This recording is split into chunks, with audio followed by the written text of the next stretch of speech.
جل شانہ نے قرآن کریم کو جو نازل فرمایا ہے، اس میں رب العالمین نے دنیا اور آخرت کی کامیابی رکھی ہے، اور انسانیت سے فرمایا کہ میرا قرآن پڑھو۔ میرا قرآن پڑھنے کے نتیجے میں تمہیں ہر طرح کی خیر پہنچے گی، اور قرآن پڑھنے سے مراد قرآن کو سمجھنا، اللہ جل شانہ کے احکامات کو سمجھنا اور اس کو اپنی زندگی میں لانا، اس کو اپنانا۔ اور جس بندے نے قرآن کو چھوڑ دیا تو اللہ جل شانہ فرماتے ہیں وَمَنْ أَعْرَضَ عَنْ ذِكْرِي فَإِنَّ لَهُ مَعِيشَةً ضَنْكًا وَنَحْشُرُهُ يَوْمَ الْقِيَامَةِ أَعْمَى قال رب لم حشرتنی اعمیٰ وقد كنت بصیرا۔ اللہ جل شانہ فرماتے ہیں جس بندے نے میرے قرآن کو چھوڑ دیا، اس سے اعراض کیا، اپنی مرضی کے مطابق قانون ضابطے بنائے اور اپنی مرضی کے مطابق اصول ضوابط بنائے اور اس پر زندگی گزارتا رہا، قرآن سے اس نے اعراض کر لیا، اس کو پس پشت ڈال دیا، اس سے منہ پھیر لیا، تو اللہ فرماتے ہیں ہم اس بندے کو کل قیامت کے دن نابینا کر کے اٹھائیں گے، آنکھوں کی بینائی نہیں ہوگی۔ وہ اللہ جل شانہ کی بارگاہ میں عرض کرے گا کہ یا اللہ مجھے کیوں نابینا کر کے اٹھایا گیا ہے؟ دنیا کے اندر تو میں بینا تھا، دیکھتا تھا۔ اللہ جل شانہ فرمائیں گے اس لیے کہ تو نے قرآن کریم سے اعراض کر لیا تھا، قرآن کو چھوڑ کر اپنی مرضی کے رواج، اپنی مرضی کے خرافات، اپنی مرضی اور چاہتوں میں تو ڈوبا ہوا تھا، اس لیے ہم نے تجھے یہ سزا دی ہے۔ جب کوئی اہم موقع آتا ہے تو اس موقع پر اس کی مناسبت سے چند ایک مضامین عرض کیے جاتے ہیں۔ جیسے رمضان کا موقع قریب آتا ہے تو روزے کے،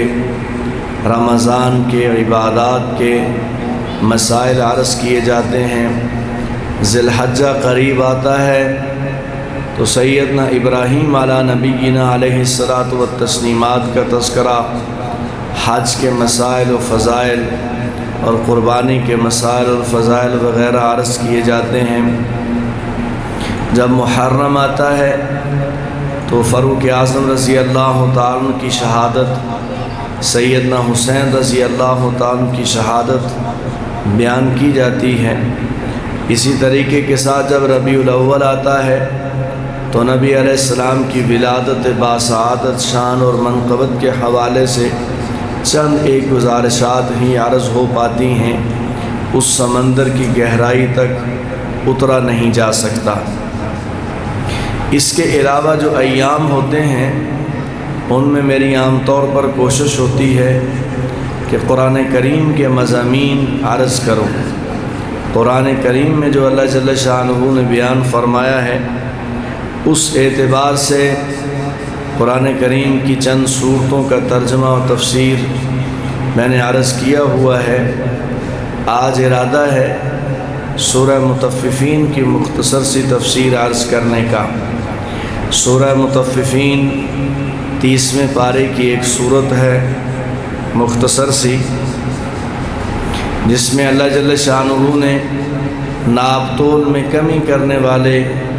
لوگوں کی ہلاکت، تباہی اور بربادی کو بیان کیا ہے۔ جناب رسول اللہ صلی اللہ علیہ وسلم جب ہجرت فرما کر مدینہ منورہ میں تشریف لائے تو مدینہ منورہ کے جو پہلے یعنی یثرب کے رہنے والے لوگ تھے وہ ناپ تول میں کمی کیا کرتے تھے، ان کے لینے کے پیمانے اور تھے اور چیز آگے بیچنے کے پیمانے اور تھے، تو اللہ جل شانہ نے اس کو روک دیا۔ اور ایک تابعی حضرت عبداللہ ابن عباس رضی اللہ تعالی عنہما کو ملے بعد میں، انہوں نے عرض کیا سیدنا عبداللہ ابن عباس سے کہ میں دیکھتا ہوں مدینہ منورہ کے لوگ لینے دینے میں بڑے کھرے ہیں اور ان کے چیز میں ملاوٹ نہیں ہوتی، ان کے پیمانے کم نہیں ہوتے۔ تو عبداللہ ابن عباس رضی اللہ تعالی عنہما نے فرمایا یہ اس لیے کہ شروع میں یہ لوگ کرتے تھے، پھر جناب رسول اللہ صلی اللہ علیہ وسلم نے ان کی تربیت فرمائی، اور ایسی تربیت فرمائی ہے کہ مدینہ منورہ کا پیمانہ لینے اور دینے کا معیار پوری دنیا میں معروف ہو گیا ہے۔ اللہ جل شانہ فرماتے ہیں ویل للمطففین، ناپ تول میں کمی کرنے والوں کے لیے ہلاکت ہے۔ ویل اس کی مختصر، ویسے تو عام طور پر اس کا معنی جو ہے ہلاکت سے کیا جاتا ہے، اور بعض مفسرین نے لکھا ہے کہ ویل جو ہے یہ جہنم کے گڑھوں میں سے ایک گڑھا ہے، گہرائیوں میں سے ایک گہرائی ہے جس میں اللہ جل شانہ ناپ تول میں کمی کرنے والے لوگوں کو داخل کریں گے۔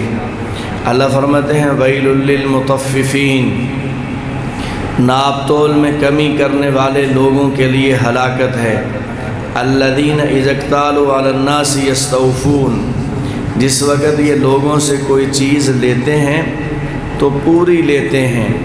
وَإِذَا كَالُوهُمْ أَوْ وَزَنُوهُمْ يُخْسِرُونَ، اور جب چیز کی پیمائش کر کے یا وزن کر کے چیز بیچتے ہیں تو اس میں سے کم کر دیتے ہیں۔ لینے کے پیمانے اور ہیں اور بیچنے کے پیمانے اور ہیں۔ یہ عام مسئلہ نہیں ہے، آگے صورت کی تفسیر چلے گی تو بات سمجھ آئے گی کہ اللہ جل شانہ نے اس کو کتنا بڑا جرم قرار دیا ہے۔ لوگ اس کو حقوق العباد سمجھیں یا حقوق اللہ سمجھیں۔ اللہ جل شانہ نے سیدنا شعیب علیہ السلام کا تذکرہ کیا تو اس میں شعیب علیہ السلام کی تبلیغ میں دو چیزیں بیان فرمائیں۔ ایک انہوں نے توحید کی دعوت دی تھی اپنی قوم کو، اور ایک انہوں نے ناپ تول میں کمی سے روکا تھا۔ اس پر مجھے ایک مثال یاد آ رہی ہے۔ ایسی جو مثالیں ہوتی ہیں وہ سمجھنے کے لیے ہوتی ہیں، ان کا مسئلے سے تعلق نہیں ہوتا۔ ایک بندے کے مرنے کا وقت قریب آیا، نمازی بھی تھا، تہجد گزار بھی تھا، لوگوں کی نظر میں نیک اور صالح بھی تھا، اور شعبہ اس نے رزق کے لیے تجارت کا اپنایا ہوا تھا۔ جب اس کا آخری وقت آیا، لوگ اس کے ارد گرد کھڑے ہیں، اس کو کلمے کی تلقین کر رہے ہیں۔ تلقین کرنے سے مراد یہ ہوتا ہے کہ جس کے بارے میں گمان ہو جائے کہ یہ فوت ہو جائے گا تو اس کے قریب کھڑے ہو کر آہستہ مدھم آواز کے ساتھ لا الہ الا اللہ پڑھنا چاہیے، اور آواز کرخت نہیں ہونی چاہیے، آواز زیادہ نہیں ہونی چاہیے کہ اس کو تکلیف نہ ہو، اور تیسری چیز اس بندے کو کہنا نہیں چاہیے کہ تو کلمہ پڑھ، اس کے قریب کھڑے ہو کر پڑھو، آپ کو پڑھتا ہوا دیکھ کر وہ بھی پڑھ لے گا، اور جب وہ ایک بار کلمہ پڑھ لے تو پھر دوبارہ اس سے کوئی بات نہ کرو۔ اور عام طور پر یہ جو اوٹ پٹانگ قسم کے باتیں کرنے والے رشتہ دار ہوتے ہیں، ان کو اس مریض سے دور رکھا جائے، جو اس بندے کی آ کر آخری وقت کی گفتگو خراب کر دیتے ہیں۔ اور سناؤ جی بچوں کا کیا حال ہے، آپ کا کیا حال ہے، کیا ہو رہا ہے۔ جب ایک بار اس نے کلمہ پڑھ لیا ہے اور تکلیف میں ہے، ظاہر بات ہے موت کی جو تکلیف ہوتی ہے بڑی سخت ہوتی ہے، تو ایک بار اس نے کلمہ پڑھ لیا ہے، اب اس سے باتیں نہ کرو، اس کو تکلیف اور مشقت میں نہ ڈالو، اس لیے وہ کلمے کی تلقین کرنے کا حکم ہے۔ اب وہ کلمے کی تلقین اس بندے کو کی جا رہی ہے، لیکن وہ کلمہ نہیں پڑھ پا رہا، وہ پڑھنا چاہتا ہے لیکن اس کی زبان سے کلمہ نکلتا نہیں ہے، تو وہ خود ہی اور باتیں کر رہا ہے لوگوں سے، لیکن کلمہ نہیں پڑھ پا رہا۔ تو لوگوں نے کہا کہ تو باتیں تو کر رہا ہے، کلمہ کیوں نہیں پڑھتا؟ اس نے کہا میں کیا کروں، میں جب کلمہ پڑھنے لگتا ہوں تو جو میں نے ترازو بنایا ہوا تھا، ترازو چیز بیچنے اور خریدنے کے لیے، اس ترازو کے درمیان ایک کیل ہوتا ہے، کانٹا ہوتا ہے ایک، وہ کانٹا میرے حلق میں آ کر اٹک جاتا ہے، میں کلمہ نہیں پڑھ پاتا۔ تو اس کا طریقہ کار یہ تھا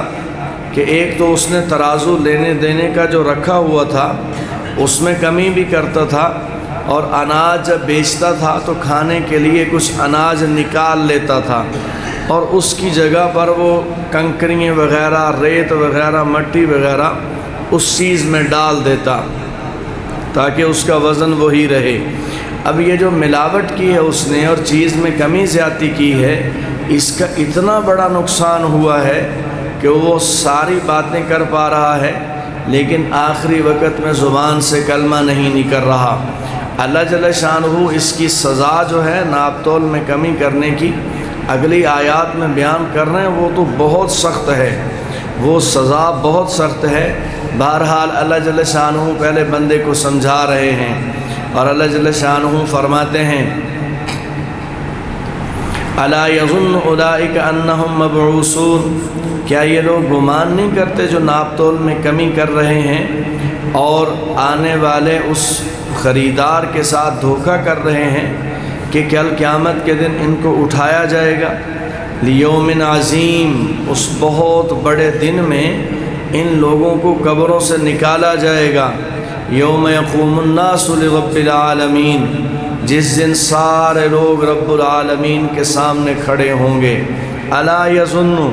اللہ فرماتے ہیں یہ ناپ تول میں کمی کرنے والے لوگ یہ نہیں گمان کرتے، انہیں کبھی خیال نہیں آیا کہ انہوں نے مرنا ہے اور مرنے کے بعد دوبارہ کھڑے کیے جانا ہے۔ اللہ جل شانہ فرماتے ہیں لیوم عظیم یوم یقوم الناس لرب العالمین، پھر فرمایا ایسی بات نہیں ہے، یہ جس خیال میں لگے ہوئے ہیں، جن خیالات میں ڈوبے ہوئے ہیں، کلا ان کتاب الفجار لفی سجین وما ادراک ما سجین، اللہ جل شانہ فرماتے ہیں ایسی بات ہرگز نہیں ہے کہ یہ لوگوں کے ساتھ جو ہے ملاوٹ کر کے، لوگوں کے ساتھ جو ہے ناانصافی کر کے، لوگوں کا مال دبوچ کر یہ لوگ ہمیشہ رہیں گے، ایسی بات ہرگز نہیں ہے۔ اللہ فرماتے ہیں ان لوگوں کو، یعنی جو فاسق اور فاجر لوگ ہیں، کلا ان کتاب الفجار لفی سجین، ان کے جو نامہ اعمال کی کتاب ہے وہ ہم نے سجین میں رکھی ہے۔ سجین میں، سجین کیا ہے؟ اللہ خود ہی فرما رہے وما ادراک ما سجین، تمہیں کیا معلوم کہ سجین کیا ہے؟ سجین عرب میں جیل کو بھی کہتے ہیں سجن، لیکن عرب اصل یہ جو استعمال ہوتا ہے ہر اس گھٹن والی جگہ کو کہتے ہیں جہاں سانس لینا بھی دشوار ہو، اس کو اللہ جل شانہ فرما رہے ہیں۔ اور عبداللہ ابن عباس رضی اللہ تعالیٰ عنہما فرماتے ہیں کہ ساتوں زمینوں سے نیچے اللہ جل شانہ نے سجین کو بنایا ہے۔ جب کوئی بندہ فوت ہوتا ہے وہ ایمان والا ہوگا یا ایمان والا نہیں ہوگا، اگر ایمان والا ہوگا، فرما بردار ہوگا، تو نبی علیہ السلام نے فرمایا اس کا نامہ اعمال لے کر فرشتے جو ہیں اس کی روح لے کر کے آسمانوں کی طرف چڑھتے ہیں، اور اس کے لیے آسمان کے دروازے کھولے جاتے ہیں، اور اس کے بارے میں حکم دیا جاتا ہے کہ اس کا نامہ اعمال جو ہے اور اس کی روح جو ہے اس کو علیین میں رکھ دو، قیامت کے دن ان کو بلایا جائے گا۔ علیین جنت میں ایک ٹھکانہ ہے، اور جو نافرمان مرتا ہے، باغی اور کافر مرتا ہے، اس کے لیے اس کی روح بھی آسمانوں کی طرف لے جائی جاتی ہیں، لیکن اس کے لیے وہ آسمان کے دروازے نہیں کھولے جاتے، آسمان کے دروازے اس کے لیے کھولے نہیں جاتے، اور حکم دیا جاتا ہے کہ اس کی روح کو، اس کی کتاب کو، نامہ اعمال کو سجین میں لے جا کر کے رکھ دو اور قیامت کے دن پیش کرنا۔ سجین جہنم کا ایک ٹھکانہ ہے۔ تو اللہ جل شانہ فرمائے کلا ان کتاب الفجار لفی سجین، ہرگز ایسی بات نہیں ہے کہ یہ لوگ چھوڑ دیے جائیں گے، بلکہ ان فاسق فاجر لوگوں کا جو نامہ اعمال ہے، جو کتاب ہے، وہ سجین میں رکھی ہوئی ہے۔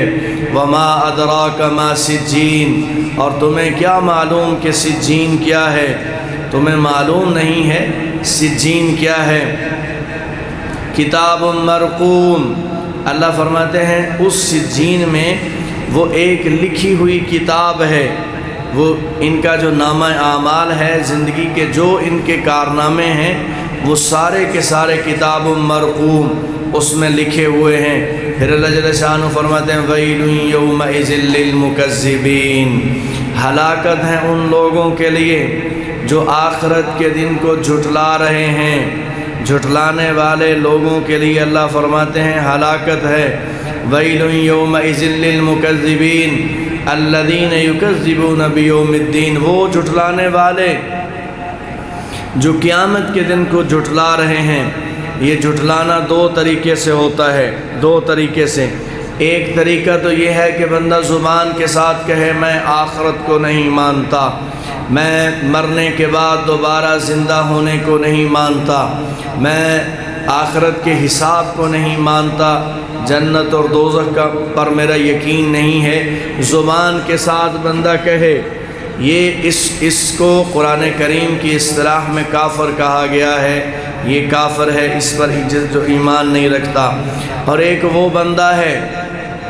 جو زبان کے ساتھ تو آخرت کو مان رہا ہے لیکن اپنے عمل کے ساتھ انکار کر رہا ہے، اس کی زندگی کے اعمال وہ نہیں ہیں جو آخرت پر ایمان رکھنے والوں کے اعمال ہوں، عملی طور پر انکار کر رہا ہے۔ تو اللہ جل شانہ فرماتے ہیں ویل یومئذ للمکذبین، جھٹلانے والے لوگوں کے لیے ہلاکت ہے۔ الذین یکذبون بیوم الدین، وہ لوگ جو بدلے کے دن کو جھٹلا رہے ہیں، قیامت کے دن کو جھٹلا رہے ہیں۔ رب العالمین خود ہی فرماتے ہیں وما یکذب بہ الا کل معتد اثیم، اس بدلے کے دن کو، قیامت کے دن کو کوئی عام گناہ گار نہیں جھٹلا سکتا۔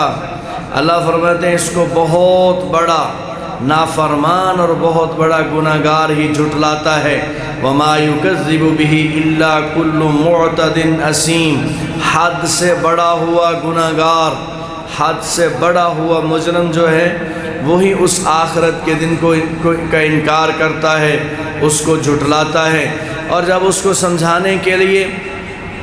وَإِذَا تُتْلَىٰ عَلَيْهِمْ آيَاتُنَا، جب اس کے سامنے ہماری آیات تلاوت کی جاتی ہیں، وہ انکار کر رہا ہے، اس کو سمجھانے کے لیے قرآن پڑھا جاتا ہے۔ جناب رسول اللہ صلی اللہ علیہ وسلم ان لوگوں کے سامنے اللہ کا قرآن پڑھ کر سناتے ہیں، اور نبی علیہ السلام ان لوگوں کو سمجھانے کے لیے جو اللہ کا سب سے بڑا کلام ہے، سب سے زیادہ عظمت والا کلام ہے قرآن، وہ سناتے ہیں۔ آگے انہیں سمجھ جانا چاہیے تھا کہ رب العالمین فرما رہے ہیں اس کام کے کرنے سے باز آ جاؤ اور اس کام کو اپنی زندگی میں اپنا لو۔ تو اللہ فرماتے ہیں وَإِذَا تُتْلَىٰ عَلَيْهِ آيَاتُنَا قَالَ أَسَاطِيرُ الْأَوَّلِينَ، آگے سے وہ کہتے ہیں یہ پہلے زمانے کے گزرے ہوئے لوگوں کی قصے کہانیاں ہیں، یہ قصے کہانیاں ہمیں نہ سناؤ۔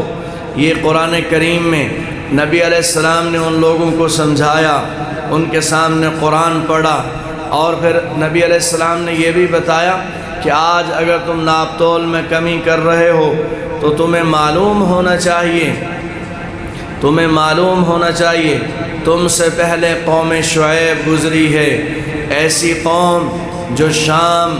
اور مکہ اور مدینہ منورہ کے راستے پر آباد تھی، مدین کی بستی میں، اور اللہ جل شانہ نے اس کو بہت مال سے نوازا، اور یہ اپنے گھر میں بیٹھے ہوئے، یہ بستی کے لوگ جو تھے اپنے گھر میں بیٹھے ہوئے تجارت کر رہے ہیں، انہیں تجارت کرنے کے لیے سفر نہیں کرنا پڑتا۔ اگر مکہ کا قافلہ تجارتی سامان لے کر شام کی طرف جاتا تو یہ راستے میں بیٹھے ہوئے اس سے سامان خرید لیتے، اور اگر مدین کا اور اگر جو ہے شام کا قافلہ مکہ اور یمن کے لیے سفر کرتا تو گھر بیٹھے اپنا سامان بیچ دیتے ان کو۔ لیکن ان میں ایک خصلت شرک کی تھی، شرک کرتے تھے، بتوں کی پوجا کرتے تھے، اور دوسری بری عادت ناپ تول میں کمی کرتے تھے۔ جو چیز لیتے آنے والے مسافروں سے تو لینے کے لیے پیمانے بڑے بنائے ہوئے تھے اور بیچنے کے لیے پیمانے چھوٹے بنائے ہوئے تھے۔ بیچنے کے لیے جو برتن اور نکال کر لاتے اس میں پیمائش کر کے وہ دیتے۔ جب کوئی قافلہ بیچنے کے لیے آتا تو خریدنے کے لیے انہوں نے پیمانے بڑے بنائے ہوئے تھے، وہ اور خرید کر لاتے۔ شعیب علیہ السلام نے ان کو سمجھایا کہ یہ دھوکہ دہی ہے، اس سے باز آ جاؤ، اللہ تمہیں رزق دے رہا ہے، اس رزق کو استعمال کرو، اس میں اللہ کے غضب کو دعوت نہ دو۔ تو وہ آگے سے کہنے لگے قالوا یا شعیب وصلاتک تأمرک ان نترک ما یعبد آباؤنا، اے شعیب تو نماز پڑھ اپنی، اللہ اللہ کر، تجھے کیا پتہ کاروبار کیسے کرنے ہیں، تجھے کیا پتہ ان کے ساتھ معاملات کیسے کہ تو اپنی نماز پڑھ، تیری نماز ہمیں مصیبت میں کیوں ڈال رہی ہے۔ شعیب علیہ السلام بھی برابر سمجھاتے رہے، وہ بھی برابر انکار کرتے رہے۔ تو اللہ جل شانہ نے پھر اس آباد بستی کو،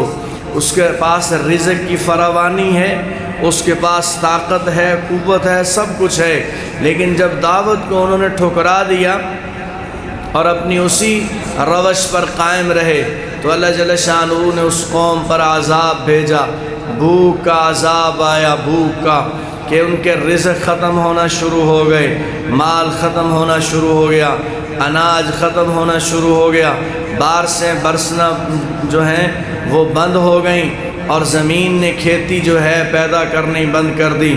فاقے قحط میں تفصیلات میں نہیں جا رہا، یہ اس قدر فاقے اور قحط آئے کہ انسان کو اکیلا دیکھ کر کھا جایا کرتا تھا، باقی جو حرام جانور ہیں وہ تو انہوں نے چھوڑے نہیں ہیں، انسان پر بھی حملہ آور ہو جاتا تھا۔ اس موقع پر بھی شعیب علیہ السلام سمجھا رہے تھے کہ تم سمجھ جاؤ، واپس پلٹ آؤ، اللہ جل شانہ سے استغفار کرو۔ فَقُلْتُ اسْتَغْفِرُوا رَبَّكُمْ إِنَّهُ كَانَ غَفَّارًا يُرْسِلِ السَّمَاءَ عَلَيْكُمْ مِدْرَارًا وَيُمْدِدْكُمْ بِأَمْوَالٍ وَبَنِينَ، اللہ جل شانہ تمہارے لیے بارشیں بھی برسائے گا، تمہارے باغات میں، تمہاری نہروں میں، تمہاری اولاد میں اللہ برکتیں نازل کرے گا، لیکن وہ سب کچھ تکلیف کاٹ رہے ہیں، توبہ کی طرف نہیں آ رہے، استغفار کی طرف نہیں آ رہے اور اس ملاوٹ سے باز نہیں آ رہے۔ اب نتیجہ کیا نکلا کہ وہ عذاب ان پر پکا ہوتا جا رہا ہے۔ پھر وہ عذاب ایسا آیا کہ ایک بار ایسے ہوا کہ مسلسل کئی دن ہوا نہیں چلی اور غضب کی گرمی برسنا شروع ہوئی اور انہیں ایک اپنی بستی سے باہر، جہاں وہ رہتے تھے، پہاڑوں کو تراش کر مکان بنائے انہوں نے، تو اپنی بستی سے باہر انہیں نظر آیا کہ بادل کا ٹکڑا ہے اور چٹیل میدان میں سایہ کیے ہوئے ہے۔ یہ ساری بستی کے لوگ وہاں چلے گئے بادل کے نیچے، اسی بادل سے آگ برسنا شروع ہوئی اور ایک فرشتہ آیا اور اس نے ایک چیخ لگائی، ان کے بھیجے پھٹ گئے اور باہر نکل گئے اور اللہ جل شانہ نے اس بستی کے لوگوں کو عبرت کا نشان بنا دیا۔ اور جناب رسول اللہ صلی اللہ علیہ وسلم ایک بار ان کی بستیوں کے قریب سے گزرے تھے، نبی علیہ السلام نے فرمایا یہ عذاب والی جگہ ہے، یہاں سے جلدی گزر جاؤ، اس جگہ پر بھی نہیں رکنا۔ تو یہ نبی علیہ السلام واقعات سناتے ہیں ان کو، تو اللہ جل شانہ فرما رہے ہیں یہ ایسے لوگ ہیں وَإِذَا تُتْلَىٰ عَلَيْهِ آيَاتُنَا قَالَ أَسَاطِيرُ الْأَوَّلِينَ، آگے سے یہ کہتے ہیں یہ پہلے لوگوں کے قصے کہانیاں ہیں، یہ ہمیں نہ سناؤ، وہ بیوقوف لوگ تھے، ہم دانا لوگ ہیں، انہیں ترتیب طریقہ اور سلیقہ نہیں آتا تھا، ہمیں ترتیب طریقہ اور سلیقہ، جیسے آج کے زمانے میں آپ دیکھیں گے کہ اب قوم کو شعور آ گیا ہے، اب خاک شعور آیا ہے۔ وہ لوگ جو اپنے رشتہ داروں کے ساتھ اچھا سلوک رکھتے تھے اور دوسروں کی خیر خواہی کرتے تھے، دوسروں کے لیے فکر مند تھے، وہ لوگ شعور والے تھے، یا یہ آدمی جو دوسرے کا نوالہ بھی چھین کر کے کھا رہا ہے، اس میں شعور ہے۔ جتنا نبی علیہ السلام کے زمانے سے بعد ہوگا شعور میں اتنی کمی ہوگی۔ نبی علیہ السلام نے فرمایا خیر القرون قرنی ثم الذین یلونہم ثم الذین یلونہم، بہترین زمانہ میرا زمانہ ہے، اس کے بعد وہ زمانہ جو میرے زمانے سے ملا ہوا ہے، پھر وہ زمانہ جو اس جیسے جیسے زمانہ دور ہوتا جائے گا ویسے ویسے زمانہ جو ہے بہترین کے درجے سے نکلتا جائے گا، جیسے جیسے زمانہ نبی علیہ السلام کے قریب ہوگا ویسے وہ بہترین درجے پر فائز ہوتا جائے گا۔ تو اللہ جل شانہ فرما رہے ہیں ان کے سامنے جب میری آیات پڑھی جاتی ہیں تو یہ کہتے ہیں ان آیات کو چھوڑو، اساطیر الاولین، یہ پہلے لوگوں کی قصے کہانیاں ہیں، ہمیں ان باتوں سے نہ ڈراؤ۔ جناب رسول اللہ صلی اللہ علیہ وسلم نے فرمایا، موطا امام مالک کی حدیث، نبی علیہ السلام نے فرمایا جس وقت کوئی قوم امانت میں خیانت کرتی ہے تو اللہ جل شانہ اس قوم پر ان کے دشمن کا رعب طاری کر دیتے ہیں۔ اپنے گھر بیٹھے ہوئے دشمن سے ڈر رہے ہوتے ہیں، اپنے گھر ہیں، حفاظت کے ساتھ ہیں، یہ معلوم ہے کہ میرا دشمن مجھے روٹی نہیں دے رہا، یہ اس کو معلوم ہے کہ میرا دشمن پانی کا گھونٹ نہیں مجھے دے رہا، یہ اسے معلوم ہے کہ میں نے تب مرنا ہے جب اللہ نے لیکن دشمن کا خوف بیٹھا ہوا ہے، جیسے ہمارے حکمرانوں کے دماغوں میں امریکہ کا خوف بیٹھا ہوا ہے کہ فلسطین کے مسلمانوں کو ذبح کر دیا جائے، مجال ہے جی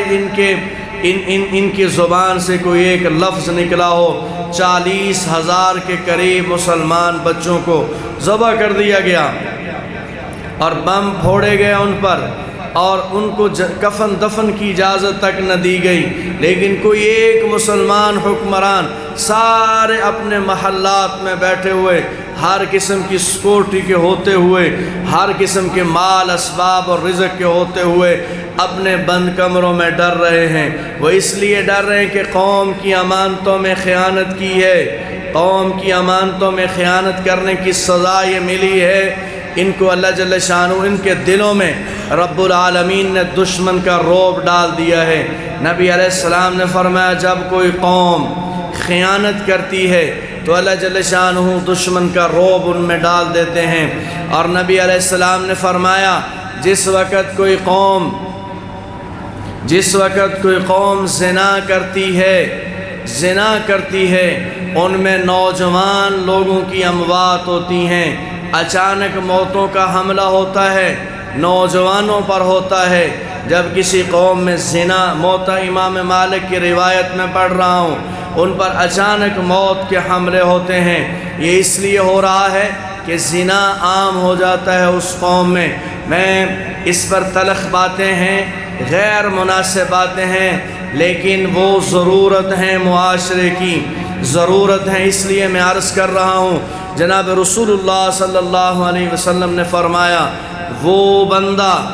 جس کی غیرت نہ جاگے کہ اس کے گھر میں کون آ رہا ہے اور کون جا رہا ہے، اس کو اس کی فکر نہ ہو، اس کی خبر نہ ہو۔ آج کے زمانے میں آسان کرنے کے لیے کہتا ہوں، آسان کرنے کے لیے کہ ان کے گھروں کی خواتین یا مرد بچے موبائل استعمال کر رہے ہیں اور باپ کو خبر نہیں ہے کہ اس موبائل میں کس کس کا نمبر ہے، وہ اس کو نمبر کو نہیں دیکھتا، اس کی کالوں کو نہیں دیکھتا۔ تو نبی علیہ السلام کی وہ جامع حدیث جس میں نبی علیہ السلام نے فرمایا جس بندے کو کوئی فرق نہیں پڑتا کہ اس کے گھر میں کون آ رہا ہے اور کون جا رہا ہے، فرمایا وہ بندہ دیوس ہے، اور میرے رسول نے فرمایا یہ رب العالمین کو اتنا ناپسند ہے کہ یہ بندہ کبھی بھی جنت کی خوشبو نہیں سونگھ پائے گا۔ عام مسئلہ ہے، نماز پڑھنے والا بھی ہو، روزہ رکھنے والا بھی ہو، حج کرنے والا بھی ہو، زکوٰۃ دینے والا بھی ہو، خیرات کرنے والا بھی ہو، بااخلاق بھی ہو، لیکن اس معاملے میں اس کو غیور ہونا چاہیے۔ یہ وہ معاملہ ہے جو رب العالمین نے اپنی صفت سے عطا فرمایا ہے۔ رب العالمین غیرت والا ہے۔ نبی علیہ السلام نے فرمایا سب سے زیادہ غیور رب العالمین کی ذات ہے، اور رب العالمین غیرت والا اپنے ساتھ شرک پسند نہیں کرتا، شرک پسند نہیں کرتا۔ اس کا نبی ہو، اس کا ولی ہو، اس کا قریبی ہو، اس کا مقرب ہو، لیکن رب العالمین فرماتے ہیں احترام دو، مرتبہ دو، رتبہ دو، لیکن میرے ساتھ شریک نہیں ٹھہرانا۔ اگر شریک ٹھہراؤ گے تو کبھی بھی حتیٰ یلج الجمل فی سم الخیاط، سوئی کے ناکے سے اونٹ گزر سکتا ہے، لیکن میری غیرت کو للکارنے والا اللہ فرماتے ہیں یہ جنت میں نہیں جا سکتا۔ اور یہ مسئلہ اللہ جل شانہ نے اپنی غیرت والا مرد کو عطا فرمایا۔ اسے ہمہ وقت خیال رکھنا ہے، ہمہ وقت دیکھنا ہے، یہی غیرت اس نے استعمال کرنی ہے۔ موبائل دیکھنے، اپنے بیٹوں کے موبائل دیکھنے، ان کو چیک کرنا، دیکھنا اس میں کس کس کا نمبر ہے، کہاں یہ کا، ایسا نہ ہو کہ نوجوان بگڑ رہے ہوں اور یہ بات ذہن میں آ رہی ہوتی ہے کہ جو گھنٹوں کی کالیں چل رہی ہیں وہ کہاں جا رہی ہیں، ان کے ڈیٹے نکلوانے، ان کو دیکھنا ایک غیور باپ کے ذمے ہے، ایک بڑے غیرت مند بھائی کے ذمے ہے، مردوں کے بھی اور عورتوں کے بھی، ان کو دیکھنا۔ اور جو بندہ کہ جی مجھے پورا اطمینان ہے، مجھے پورا یقین ہے، جس پر یقین ہو اس کا خیال زیادہ رکھنا چاہیے۔ یہ کوئی شریعت نہیں ہے، نہ شریعت کا درس ہے کہ جس پر یقین ہو بندے کو اس کی بندہ جانچ پڑتال نہ کرے، کیونکہ وہاں حملے زیادہ ہونے والے ہیں، وہاں حملے زیادہ ہونے والے ہیں۔ ان موبائل کو دیکھنا اور چیک کرنا، یہ اس حدیث کے اعتبار سے بھی اور بھی بہت ساری احادیث ہیں، میں اس موضوع کو زیادہ چھیڑ نہیں رہا، صرف اشارہ کر رہا ہوں، یہ ذمے ہے۔ اور اگر کوئی بندہ کہے جی مجھے کوئی ضرورت نہیں ہے، مجھے یقین ہے 100%، بھئی جتنا بھی یقین ہو، اولاد جتنی پاکیزہ ہو، ان کی پاکیزگی کے لیے اور اہتمام کرنا چاہیے۔ اولاد اگر نیک اور صالح ہے، اس کو نیک اور صالح رکھنے کے لیے مزید اہتمام کی ضرورت، جیسے نماز ہے، نماز تو نماز ضروری نہیں آپ بے نمازی سے جا کر کہو کہ نماز پڑھو، آپ نمازی سے بھی کہو گے کہ نماز پڑھو، جتنا آپ کہو گے آپ کے اندر نماز کا جذبہ بنے گا، جو سنے گا اس کے اندر نماز کا جذبہ بنے گا۔ یہ بھی ایسے ہی ہے، جو بندہ نیک ہو، صالح ہو، اس کی نیکی میں معاونت کرنی چاہیے۔ اگر نہیں بندہ کرے گا اور چھوڑ دے گا تو جناب رسول اللہ صلی اللہ علیہ وسلم نے وہ دیوس ہے، اور یہ آدمی کبھی بھی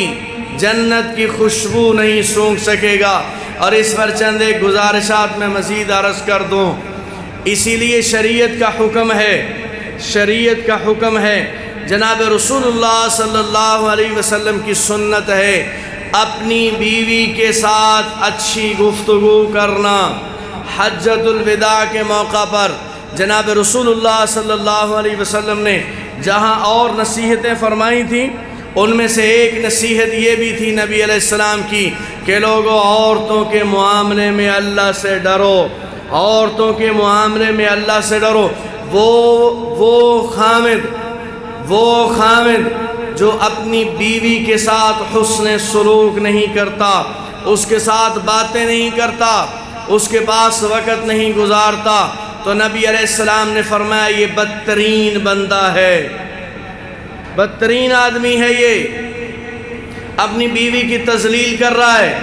اس کی بے عزتی کر رہا ہے۔ اور فرمایا تم میں سے بہترین وہ ہے جو اخلاق کے اعتبار سے اپنی بیویوں کے ساتھ اچھا ہے۔ اور نبی علیہ السلام نے اسی حدیث میں فرمایا کہ میں اپنی بیویوں کے ساتھ تم سب سے زیادہ اچھا ہوں، یعنی تم اپنی بیویوں کے ساتھ وہ حسن سلوک نہیں کرتے جو میں اپنی بیویوں کے ساتھ حسن سلوک کرتا ہوں، تم سب سے اس اعتبار سے میں بہتر ہوں۔ جب یہاں ایسا معاملہ ہوتا ہے، وہ بدترین خامد جو اپنی بیوی کی تذلیل کر رہا ہے، اس کو وقت نہیں دے رہا، اس سے باتیں نہیں کر رہا، اس کی ضروریات و خواہشات کا اعتبار نہیں کر رہا، تو وہ ایک تو اللہ کی نظر میں ایسا بدترین ہے، ایسا بدترین، کل قیامت کے دن آئے گا، اس کے جسم کا ایک حصہ ڈھلکا ہوا ہوگا کہ اس نے اس کو گھر میں لا کے رکھا، اور سب کچھ جانتے ہوئے اس کا وہ احترام، مقام، عزت اس کو نہیں دیے جو شریعت نے اس کے ذمہ لگائی تھی۔ اور دوسری بات، جب یہ خامد اس کی عزت نہیں کر رہا ہوتا تو اطراف سے ناپاک لوگ آگے بڑھتے ہیں جس سے خرابہ پھیلتا ہے، ناپاک ذہنیت کے لوگ آگے بڑھتے ہیں، وہ ایسی عورتوں کے قریب ہوتے ہیں اور ان کو یقین دلانے کی کوشش کرتے ہیں۔ وہ کہتے ہیں جی آپ کا خامد آپ سے اچھا سلوک نہیں کر رہا، آپ کا خامد اچھا نہیں ہے، وہ یہ جھوٹی تعریفوں کے پل باندھتے ہیں۔ اور عورت کی فطرت یہ ہوتی ہے کہ وہ تعریف پسند ہوتی ہے، تعریف پسند۔ مردوں میں بھی اب اگر آپ دیکھیں کوئی تعریف پسند بندہ ہو تو لوگ اس کا معاشرے میں مذاق بنا دیتے ہیں، تعریف پسند۔ لیکن عورت میں اللہ جل شانہ نے یہ خاصیت زیادہ رکھی ہوئی ہے، تو اطراف سے لوگ بڑھتے ہیں اور یہ ناپاک ذہنیت کے لوگ۔ ادھر اس کے خامد کا قصور تھا جس نے اللہ رسول کا حکم پورا نہیں کیا اور اس کو گھر میں باندھ کے رکھا ہے اور کوئی اس کی ضروریات اور خواہشات کو پورا نہیں کیا۔ اور وہ جو اطراف سے بڑھ رہے ہیں ناپاک ذہنیت کے لوگ، وہ آ کر اس کو جال میں پھنسانے کی کوشش کرتے ہیں اور جھوٹی تعریفوں کے پل باندھتے ہیں، جھوٹی تعریفوں کے۔ پھر ایک ایسا حادثہ رونما ہوتا ہے، ایسا حادثہ رونما ہوتا ہے کہ جس کے بعد کوئی شرم و حیا باقی نہیں رہتی۔ اس لیے اللہ جل شانہ کے رسول نے فرمایا، لوگو جب قوم میں زنا عام ہو جائے گا تو پھر اللہ جل شانہ کا عذاب آئے گا کہ نوجوان موتیں ہوں گی۔ اور تیسری بات نبی علیہ السلام نے فرمایا، جس وقت کوئی قوم جو ہے وہ ناپ تول میں کمی کرتی ہے تو نبی علیہ السلام نے فرمایا اللہ جل شانہ قحط اس قوم پر مسلط کر دیتے ہیں، قحط مسلط ہو جاتا ہے۔ رزق ہونے کے باوجود بے برکتی ہے، مال آنے کے باوجود بے برکتی ہو جاتی ہے، تنخواہیں پکڑنے کے باوجود بے برکتی ہے، اپنی زمینوں سے اناج اٹھا لینے کے باوجود بے برکتی ہے۔ اللہ جل شانہ ہم سب کو محفوظ فرمائے، رب العالمین عمل کی توفیق عطا فرمائے۔